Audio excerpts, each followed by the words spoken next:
Sexton then led the points coming into San Diego, but it felt like things still were far from being settled in the series.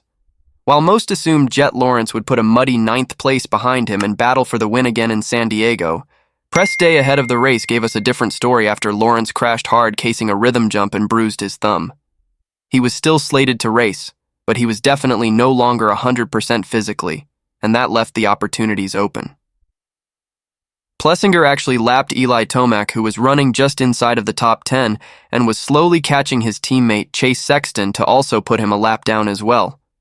Tomac ran between Plessinger and Webb for several laps, though never really getting in the way, before letting Webb through to go battle it out for the win.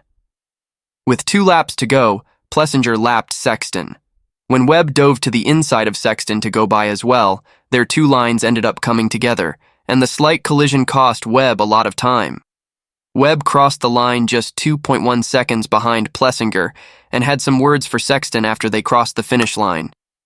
At first, both riders stopped to briefly talk, and then Webb rode away only for Sexton to jump back in front of him and say something. Either way, it was a huge race for Webb to get back on track after an 11th in San Francisco. Aside from those muddy conditions in San Francisco, Webb looked like a guy who could maybe have won at both San Diego and even Anaheim 1, which certainly could be dangerous for the rest of the field if the 2-time champion figures out his new Yamaha this quickly. Cooper Webb was less than happy while lapping Tomac and Sexton, who both had early crashes and issues in the 450 main. Most notably, Sexton made a mistake coming out of a corner when Webb approached him and moved right into Webb's line with some slight contact. Webb and Sexton were seen having words after the race. Webb also made a mistake when near Tomac, even if he's 11 points back in the standings, entirely due to San Francisco. I think Webb is right where he should be 3 rounds in. I wouldn't blame him for being upset with Sexton over that contact late in the race, which I think was unintentional, for the record.